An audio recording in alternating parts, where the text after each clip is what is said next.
Welcome everybody once again to a Safe Place podcast. Today we've got a fantastic guest. Robert Falconer is a pioneering therapist and international educator in internal family systems therapy. He brings over 5 decades of transformative psychological expertise and a heartfelt commitment to healing and understanding the complexity of the human experience.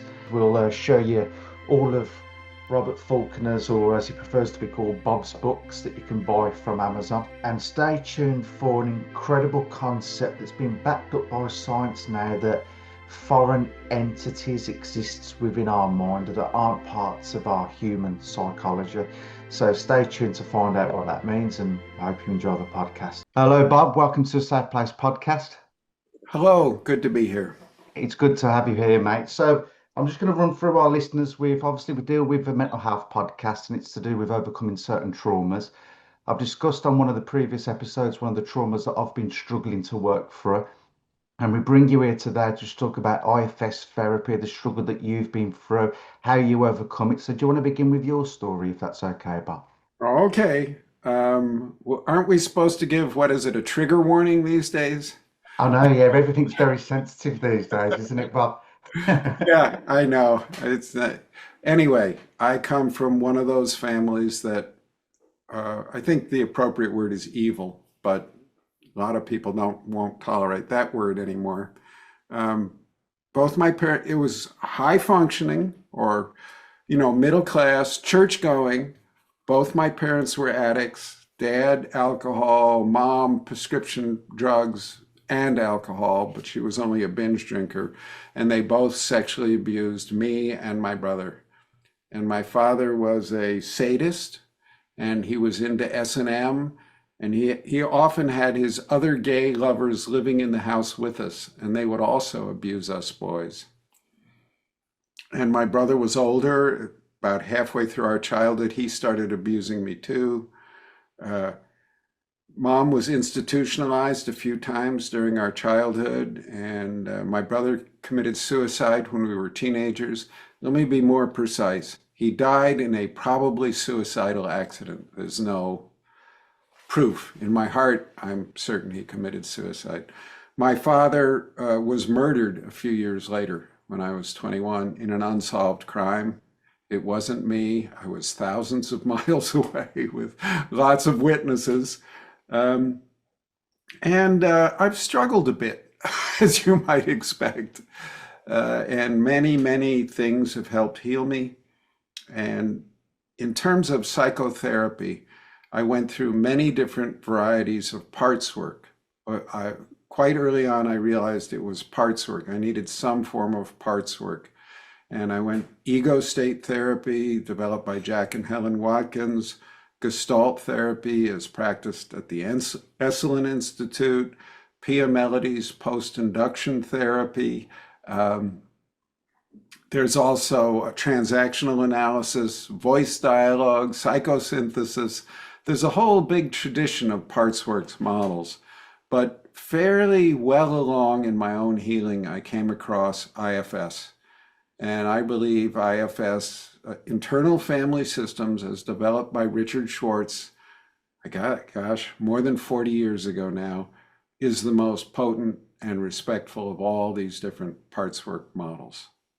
And I'm sorry to hear that you went through all of that, Bob. Tell me, obviously, you reach a point where you go through all of these models and you reach IFS, which feels to you the most potent modality one can use to overcome some of these traumas that people have been through in their life. Going back before ISIS therapy, even before finding models or modalities or approaches to try and heal those traumas, how did what you went through actually affect you? How did it manifest in limiting your ability to form healthy relationships when the people around you were supposed to love and protect you, taught you the very opposite of what healthy relationships should look like? Yeah, and then we'd go to church on Sunday, and I Yeah. couldn't sit down from being raped at night, and my father was a deacon and trustee and was up in front of the church with everybody. Oh, Mr. Falconer, you're such an honored member of the community. It was, I came to see organized religion as organized hypocrisy. Yeah. And I feel now that it is impossible to heal from profound trauma without some form of spiritual connection. So that was a big part of my struggle. I was headed toward severe alcoholism in high school, and binge drinking and steady drinking, and I would do anything to get high, anything to modify the state of pain and distrust, terror, and rage I was in. And then in college, I ran into LSD. It was the 1960s, and I did a lot of acid back then. And somehow that derailed the addictive process in me. After that time, there were times I abused alcohol, but it was never with the same compulsive drive. So somehow that connection and the opening to a larger self or spirit or whatever you want to call it, that psychedelics gave me was a huge turning point for me. Now, I know you had over 200 LSD or psychedelic experiences, if I recall correctly, Bob. Can you remember any one experience? I can only imagine that most of them were quite profound, but can you remember the one experience that seems to stand out that really felt like a weight had been lifted internally? Not really. I think it was more cumulative. There is Yeah, another world, there is another way. Joy is possible. yeah, Just that much.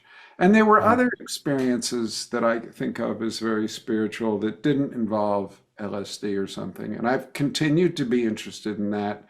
And I'm very excited by the renaissance in the use of psychedelics and healing that's going on now. And I think IFS is really a good modality to work with and around psychedelic experiences.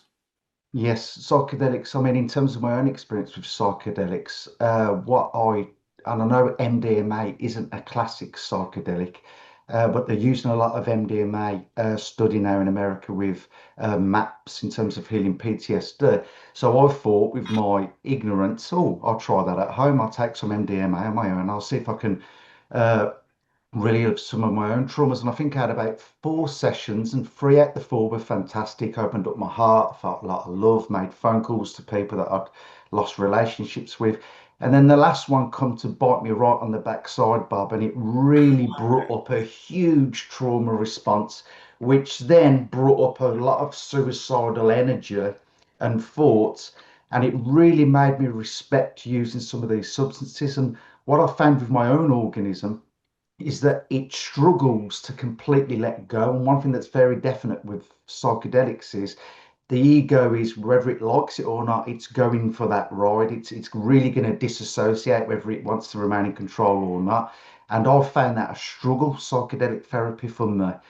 I know hypnosis has been a good tool for me to go into those altered states of consciousness where spirit resides.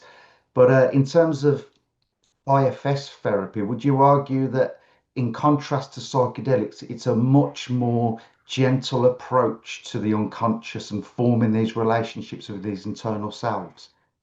Definitely, way more gentle. And when I don't work with people with psychedelics anymore. I've done that a lot, and I often train people in how to do that. And sometimes I do preparation sessions and integration sessions with people who are doing the medicine somewhere else. Yeah, I discourage people from doing medicine alone, or I really want it in a very well-contained space.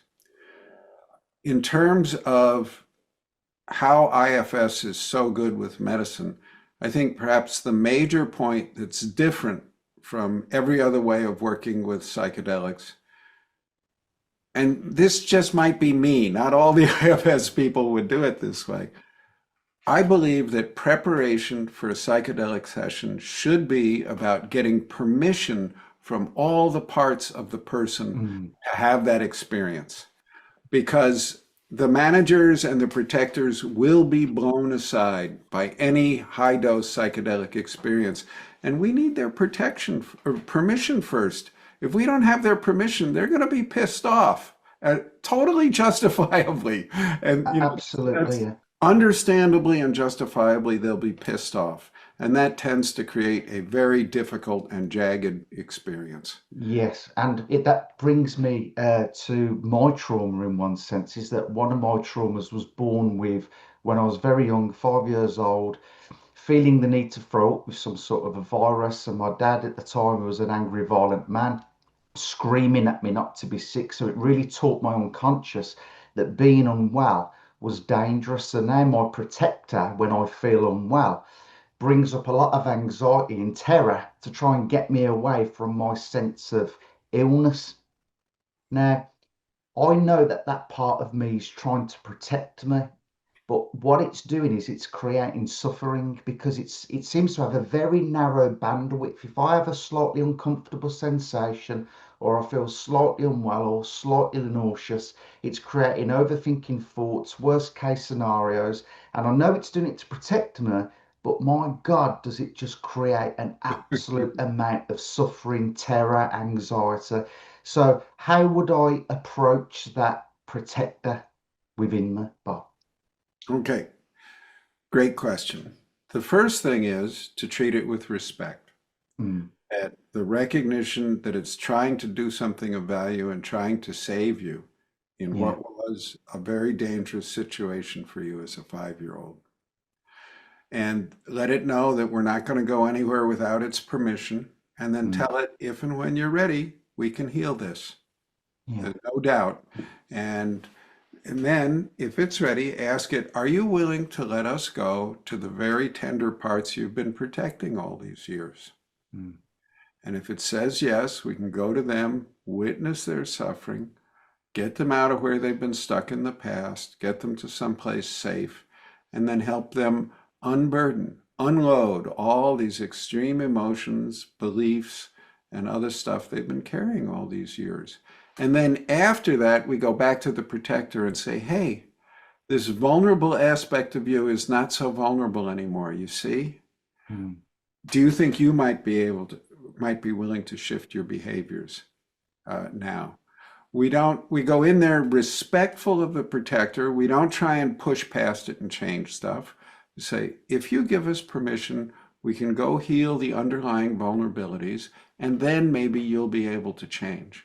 We don't expect it to change right off first thing. So you could argue that in a sense, IFS is built upon a foundation of knowing how to have a relationship, isn't it? Or being gentle enough in the approach, which is fascinating to think with what you went through, Bob. You completely are taught the opposite of what healthy relationships are there to look like, what they feel like. And you found yourself immersed in a world of being able to relate to parts of yourself, relate to others.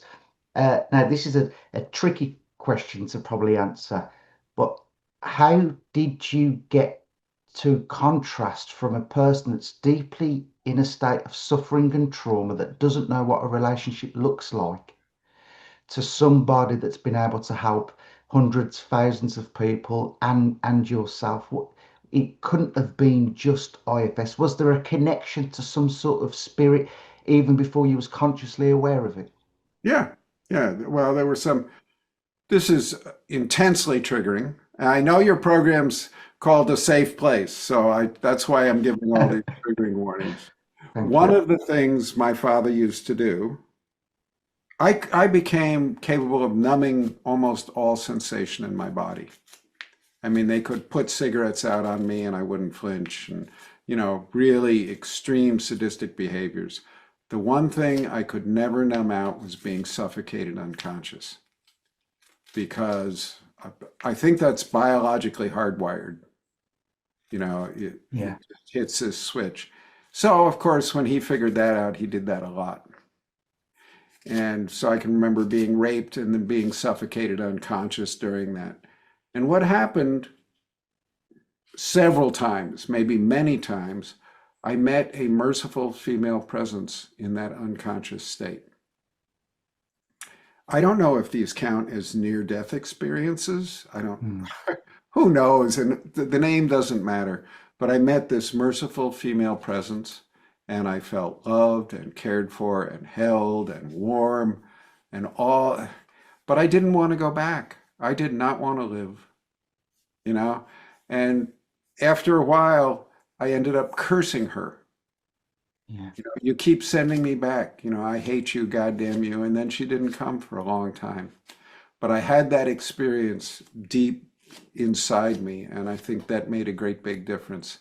So ironically, some of the worst of the abuse planted a seed that could only flower 30, 40 years later.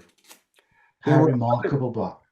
How yeah. remarkable that the worst case of extreme suffering, some part of, would you say it's some part of you, that No, beautiful, loving female presence, it was from something else? I think it was spirit, whatever you Yeah. want to call that. I think it was definitely bigger than Bob. Yes. Thank God, because I needed something bigger than me. Yes. And there Yeah. were other times I think spirit sort of knocked on my door in much more sort of hidden ways.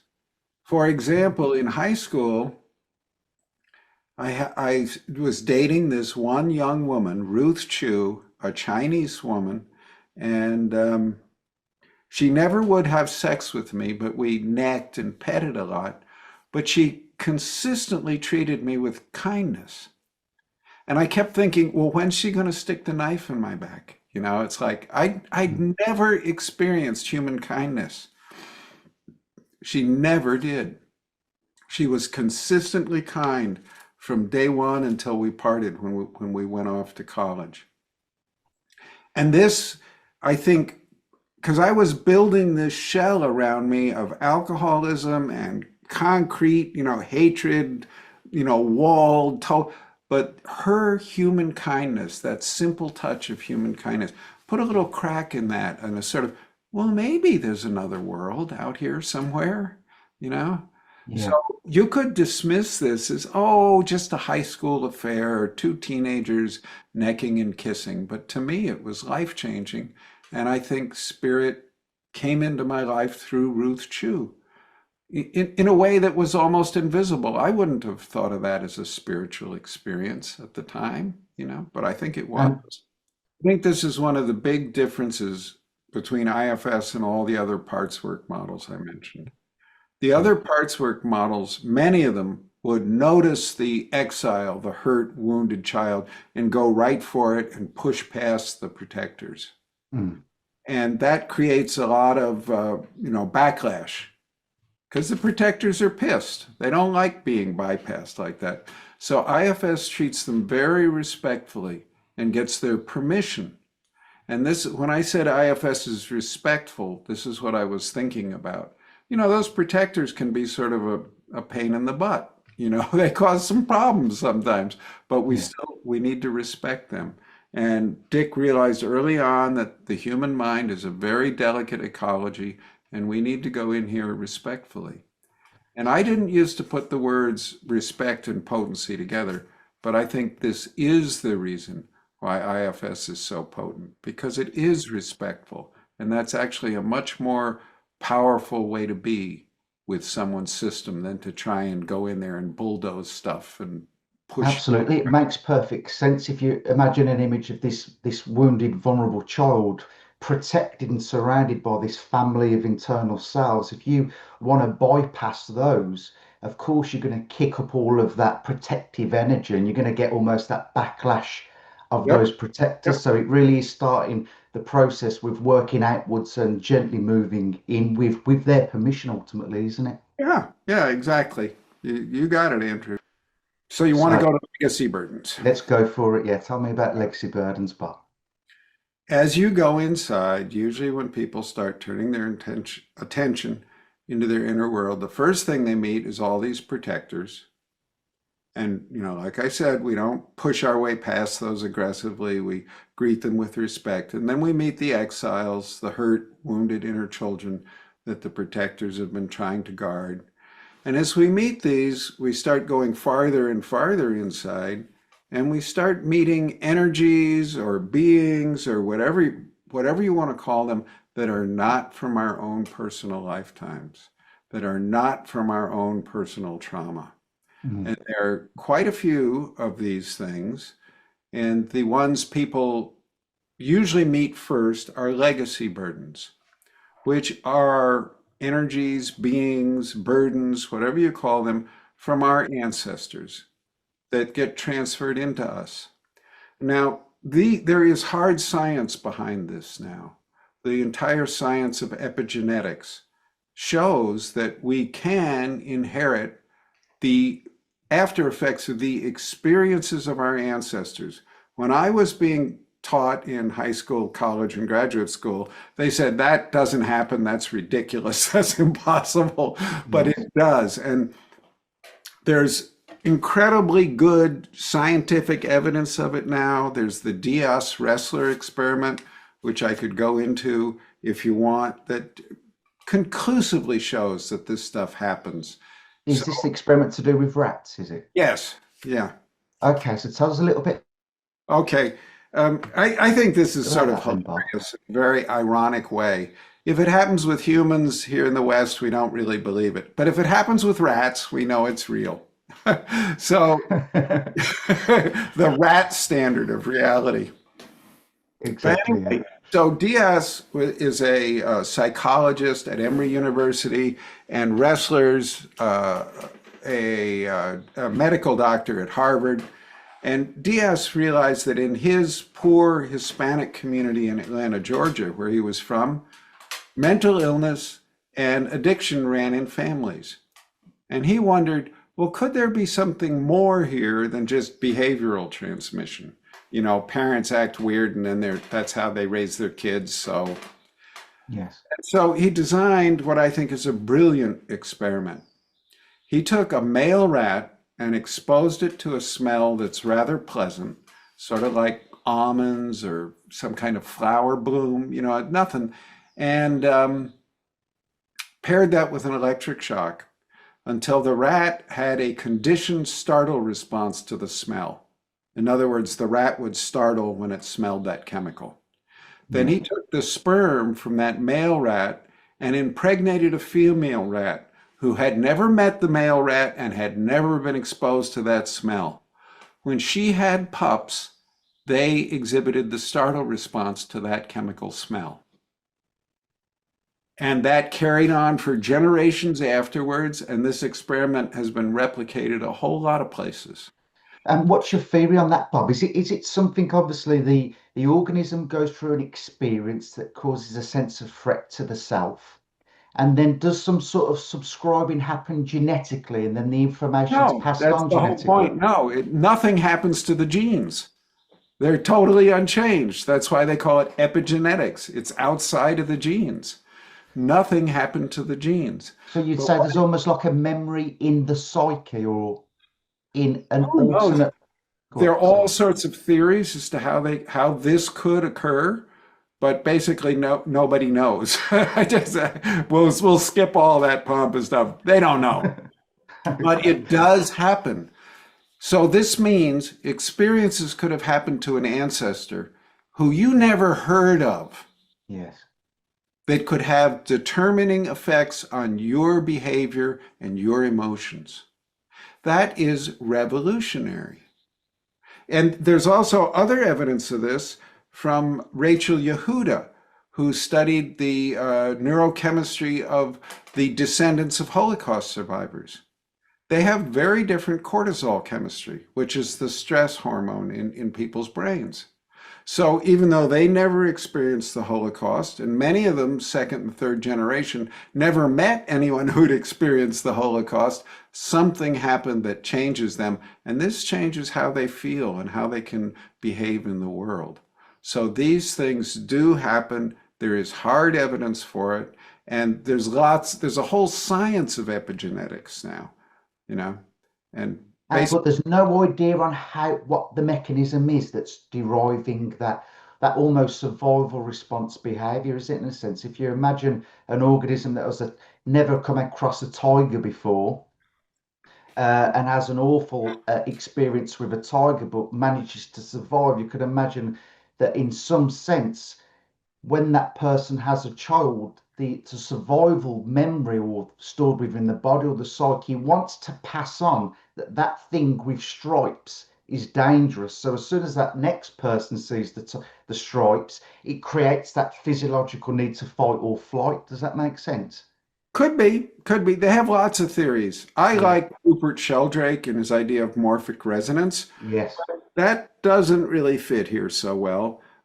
There's all this stuff about the histones. People think, you know, DNA is an incredibly long molecule. Yeah. I think if you unraveled it, it'd be 4 to 6 feet, and Yeah. it's in every cell. But so it's wrapped around these bundles of proteins called histones.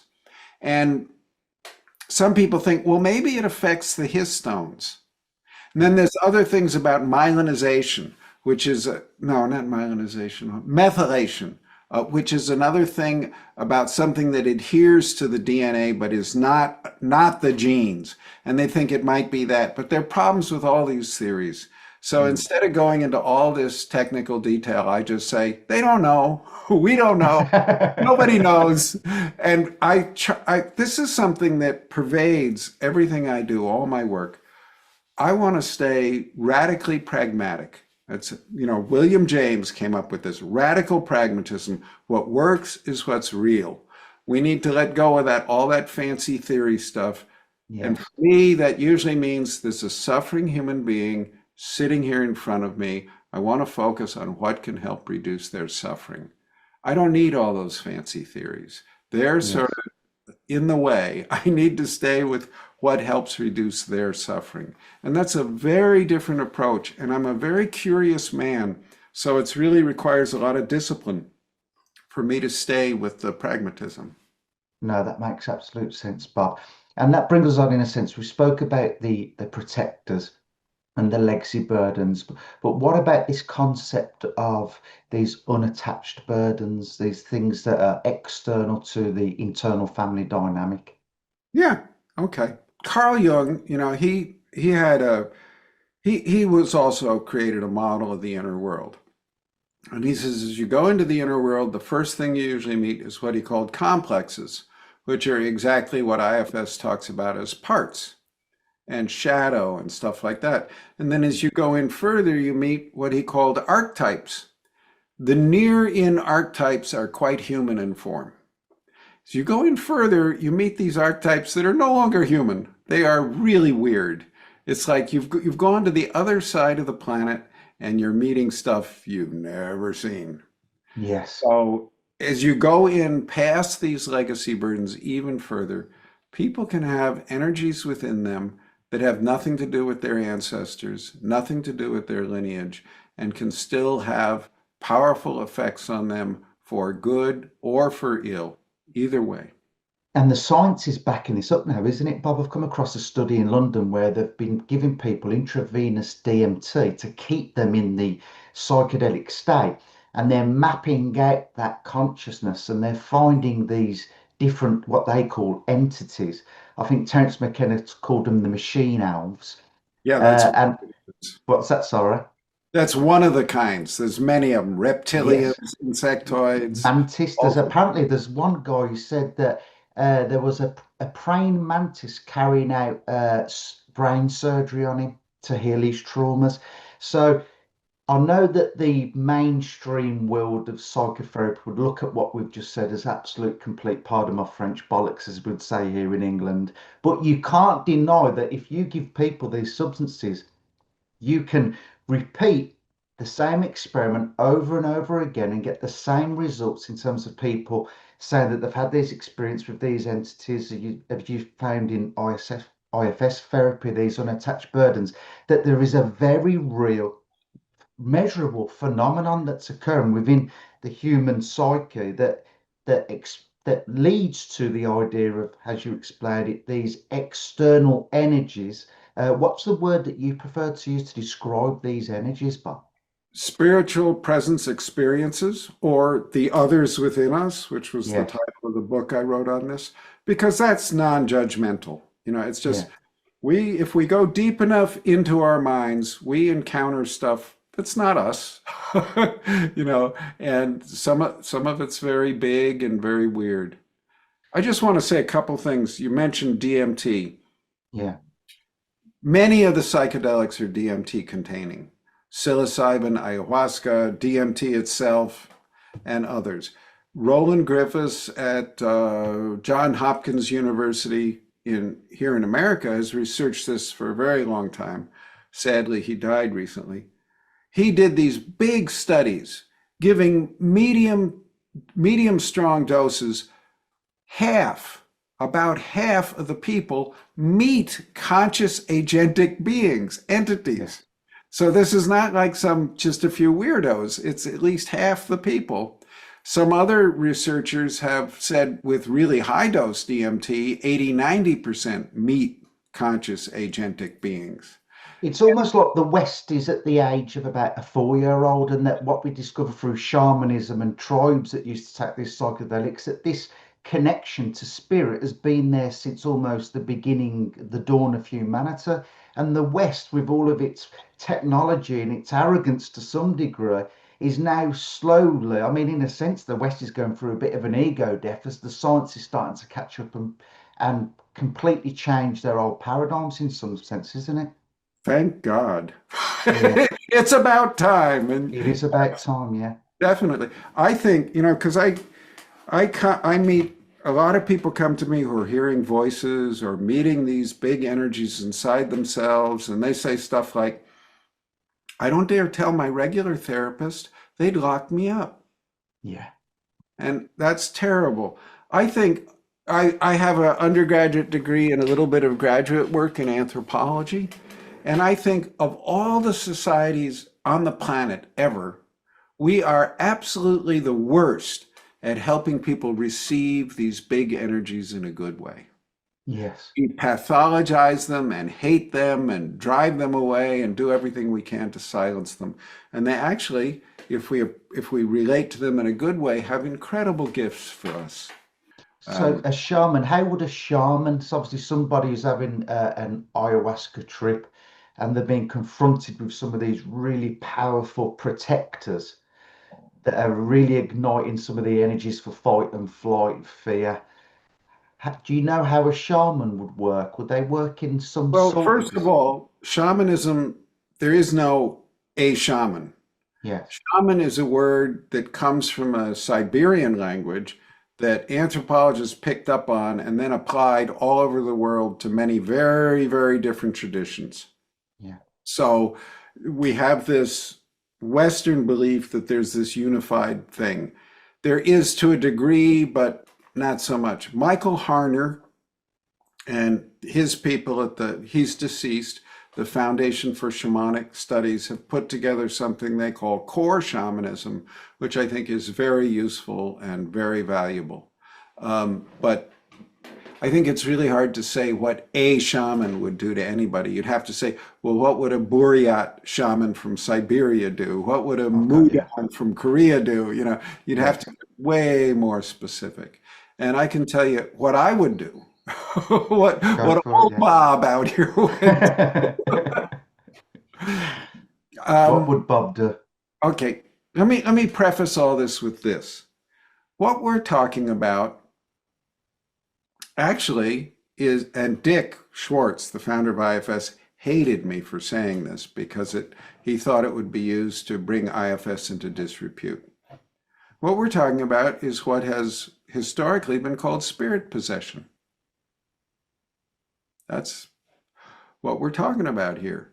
And what I say to people to try and pry their minds open a little tiny bit, which can be really a daunting job, Yeah, I just say there is a basic biopsychological dynamic that occurs in pretty much every culture we have records of. It's one of the most widely spread cultural traits, and it can have profound effects on people for good or for ill. And the metaphor most often used to describe this is spirit possession. But I don't care what metaphor or theory we put on this stuff, it's worthy of study. It yes.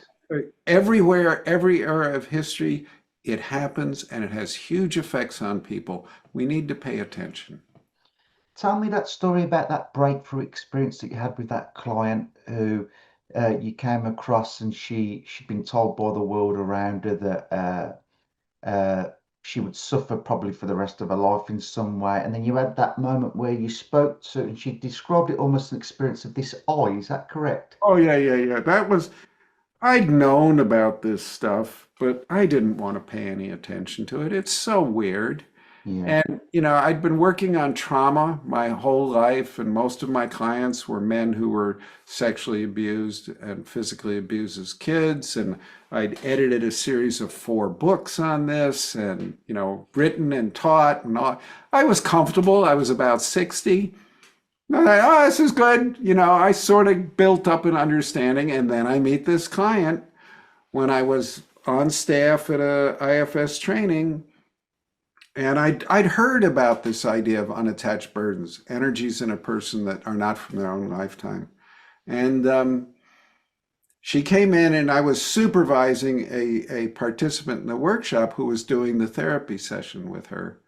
And this thing came up. I know this is one of those things. And I said to him, I don't think you've gotten any training in this yet. Would it be okay if I took over the session?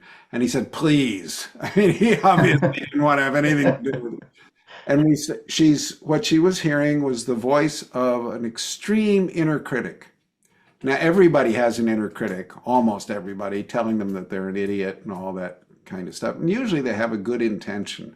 They're trying to keep the person from getting in trouble or all kinds of good stuff. This thing had no good intention for her. It just wanted to destroy her and make her miserable. And as I asked her to describe it, she said, oh, it looks like a bloodshot eyeball. And then, oh, it has legs like a goat or a cow. And it keeps telling her this horrible, horrible stuff. And then there's no good intention back there. With parts, if it's a part, there's always a good intention.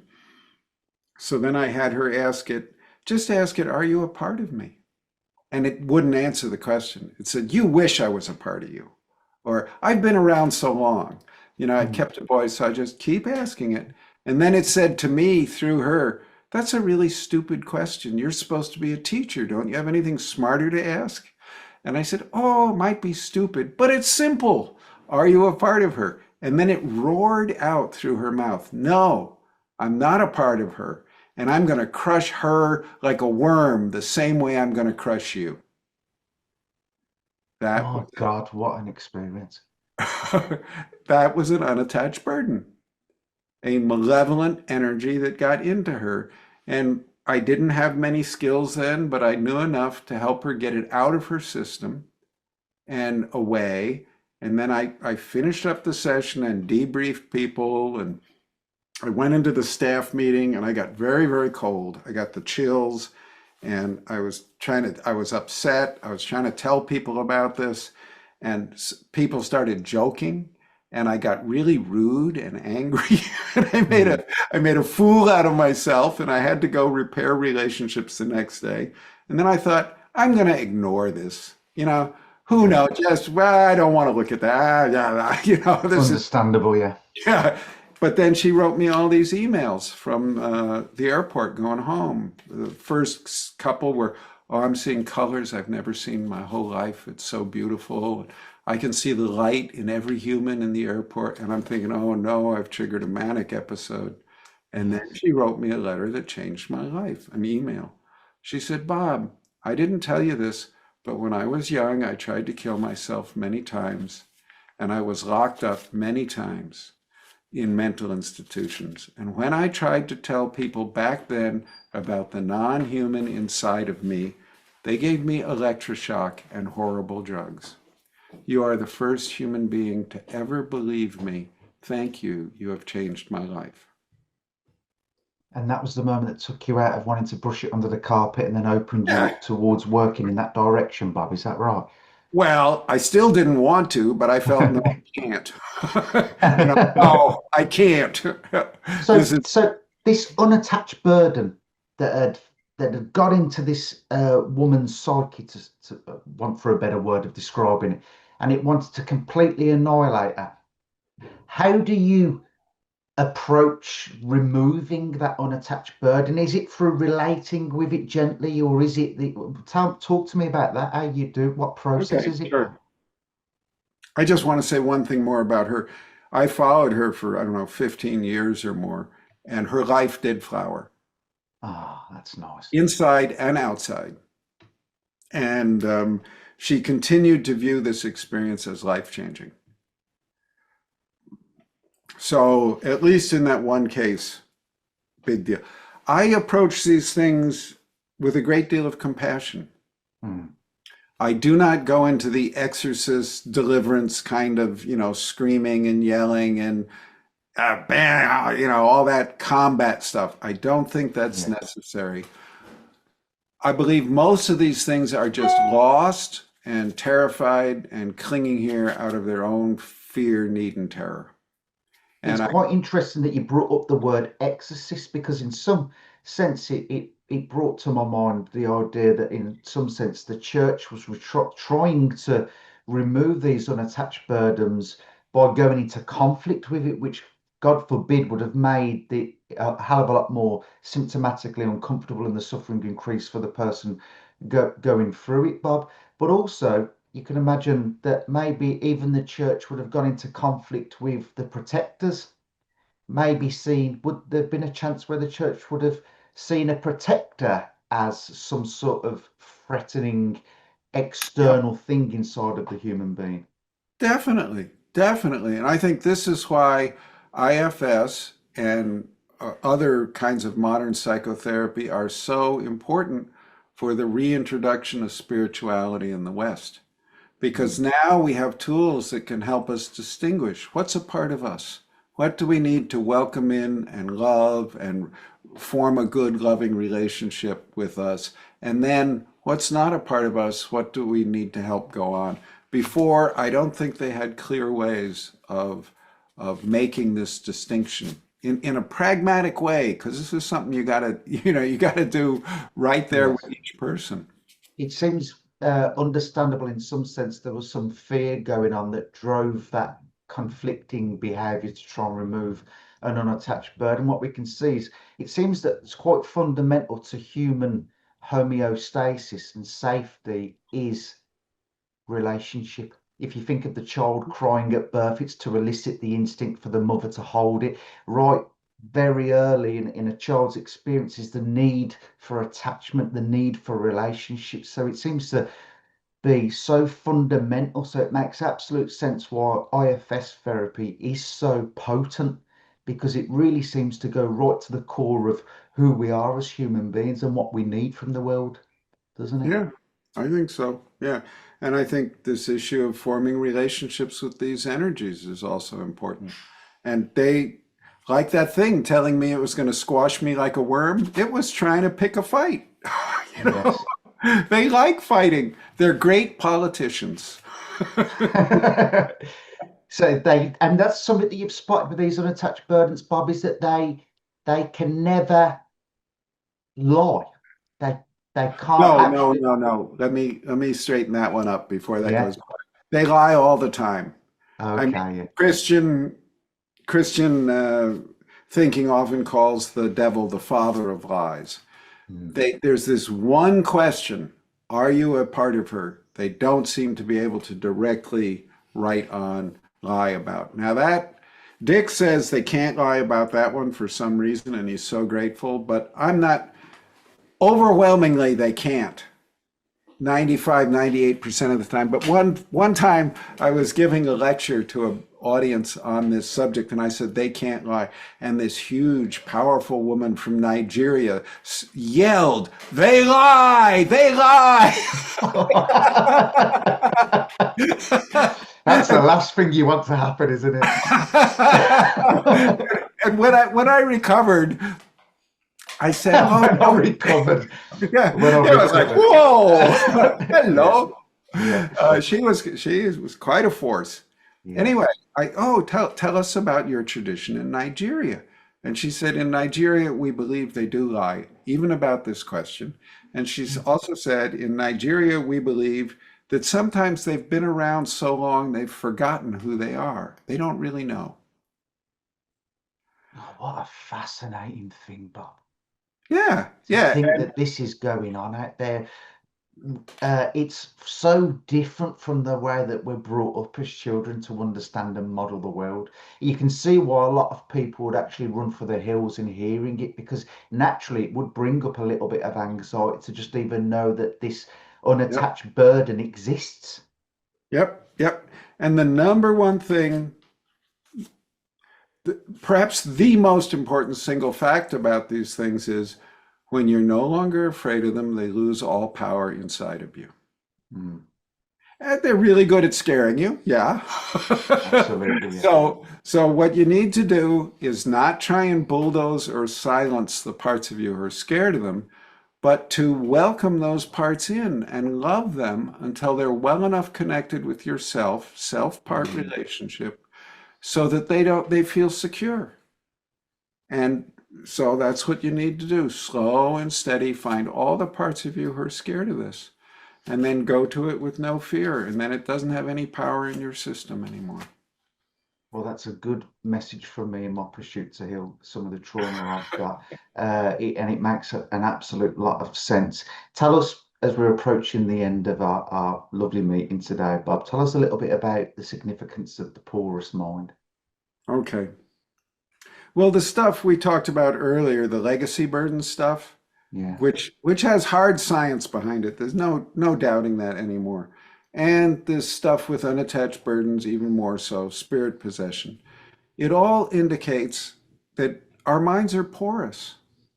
In the West, Tanya Luhrmann calls this the citadel model of mind. In the past 400 or 500 years, we've developed this model of mind that our mind is this fortress, this citadel.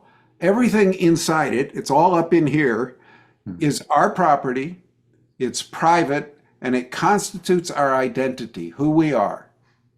Now that looks really strong, but it's not. It's very brittle and therefore very fragile. Mm. Somebody with this citadel model of mind hears one voice in their ear that they don't recognize, and they think, "Oh my God, my brain's broken. I'm in, it's terrible." And they go to a psychiatrist, and the psychiatrist will say, "Yeah, you're right. Your brain's broken. We need to put you on these horrible meds for the rest of your life." So it's actually incredibly fragile. I think even more important about this citadel model of mind, if you think about it for a minute, number one, every living system is surrounded by a semipermeable membrane. Mm. Each cell, everything. Why would our minds be different? But if you buy into this, and we in the West do, it's so built into our language that we can't even think clearly about a different way. If you buy into this, you will feel alienated. It's Mm. almost a definition of alienation. And so I think this idea of the citadel model of mind is the root of the modern epidemic of mental illness. And it's a root cause, and we can work with it. This citadel model of mind is here. There's this porous model of mind here. That's, so it's sort of the opposite, or the polarization with that. And there's a lot of other people who have very similar ideas, and they come from many distinct fields and areas. And, I think Dick has done a great job of following the implications of multiplicity of mind and exploring those. And that, in and of itself, revolutionizes psychotherapy, completely changes it from most of what I was trained to do early on. And I think he's nibbled at the porosity of mind, but I think there's a whole lot more that we can learn from studying and exploring the implications of this idea. So much more to learn. I love the idea that, in some sense, that when a person's walking along one day at some time in their life and they experience a negative thought, that knowledge itself becomes like a protector. The idea that that is okay, that's understandable, it's natural what's occurring inside of themselves, and that there's some meaning or purpose that they can derive from investigating it with curiosity rather than anxiety and fear. Mhm. Knowledge itself is a protector of our psyches, isn't it, Bob? Yeah, yeah. I think that's super important. One of the things I really don't like is the modern approach to, well, let me give you a story. Yes. I love stories. Okay, good. Me too. A guy in California and a young woman in Thailand. They both are in their, I think, early 20s, late teens. They both have florid psychotic episodes. They both need to be institutionalized, put in a closed ward, and given meds to restabilize because they were a danger to themselves and others. The guy in California is told, he goes in front of the Western shaman in his white coat with the stethoscope around his neck, and the Western shaman, in effect, curses him and says, these experiences you just had, which were the most intense visionary experiences and most powerful emotional experiences of your life, are absolutely meaningless. Don't interact with them, don't look at them, don't study them. They're meaningless garbage. It's just your brain is broken. And we're going to give you these meds, which they don't say, but it'll basically turn your brain into a jellyfish in about a decade. And expect a miserable little life. So that's what's likely going to happen to that guy in California. The woman in Thailand goes back to her village, and the elders say to her, oh, you've been given a very difficult, very challenging life. You're on the front lines of the cosmic battle between good and evil. If you do well, you can help many, many others. Many others. She has a purpose in life. She studies the experiences she had in that psychotic or visionary state, and she helps a lot of people. Her life is meaningful to her, and it helps her community. Both of these people went on to have more florid psychotic episodes, require institutionalization and medication to restabilize them. But one of them had a meaningful, valuable, and productive life, and the other one was miserable, absolutely miserable, and did nothing for the people around him.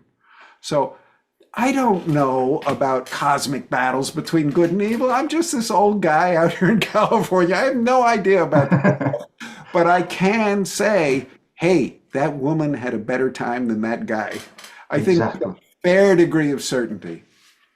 Yeah, her suffering was eased to a degree when it brought context, meaning, and some purpose into her reality. And the poor guy, unfortunately, fed the suggestion, the negative suggestion, or it want for a better word, as you described it, a curse, or to some degree, would have lived out the rest of his life in a constant state of anxiety and in a conflict with all of these different parts of himself, which is just, it just breaks your heart that it's still there. But hopefully, as we evolve and learn, Bob, we can get back, we can evolve by devolving back to a knowledge that we once had.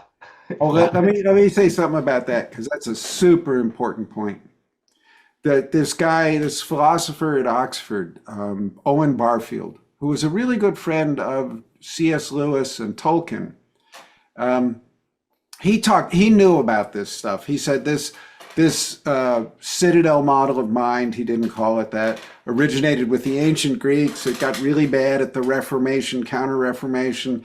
And he said, we had an original participation back here. And then we went through this age of separation that took a couple thousand years and has only been really bad in the past like 400 years. And he said, we do not want to go back to that original participation. We need to find something new. And he called it the final participation. So I think of it, thesis, antithesis, and now we need a synthesis. I don't think we can just go back to some golden age. I think the task ahead of us is a little more difficult than that. Yes. Well, you never know. AI might be a bridge towards that, but that's a whole another story, Bob, another rabbit hole to go down. But thank you so much for spending the last hour with me on the Safe Place podcast. I'm sure you've given so much advice and support to many listeners that we have out there. So really appreciate you, Bob. God bless you, mate. All right. Great. Okay. Lovely, mate. Wonderful talking with you, Andrew. Bye-bye. You too, buddy. Take care.